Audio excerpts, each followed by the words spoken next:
Day 2 of the వ్లాగ్స్లో వచ్చేసి ఇప్పుడు అనంతపురంలో ఉన్నాం. ఇక్కడ ఈ ఎండలకి ఇట్లా ఈ వాటర్ మిలన్ ఒకటి కాదు, 2 కాదు, ఎన్ని ప్లేట్లు తిన్నా తక్కువనే. అలాగే ఫస్ట్ ప్లేట్ మనం బాగా సాల్ట్ వేసుకొని తిన్నాము. టేస్ట్ ఈ సాల్ట్తో ఓకే అనిపించింది. అలాగే నెక్స్ట్ సెకండ్ ప్లేట్ తీసుకున్నాం, దాంతో ఫుల్ ఆఫ్ సీడ్స్ ఉన్నాయి. సెకండ్ది అయితే సూపర్తో ఉంది సాల్ట్ లేకుండా.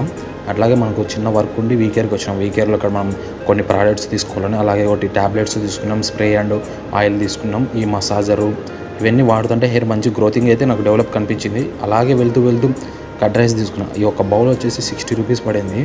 ఆ లెమన్ పిక్కిల్ పెట్టుకొని తింటుంటే హైలైట్తుంది.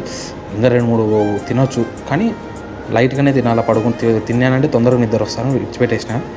అట్లా విడిచిపెట్టిన ఊరికంటామా, మన గల్లీకి మన ఊరికి వస్తానే మా ఫ్రెండ్ గారిని పట్టుకొని వెంటనే బేకరీకి తోలుకొని పోయి 2-3 ఎగ్ పఫ్లు వేసేసుకున్నాం. మనకి రోజు అయిపోయిన వరకు తింటూనే ఉంటాం మామ. ఈయననే మన బేకరీ ఆయన.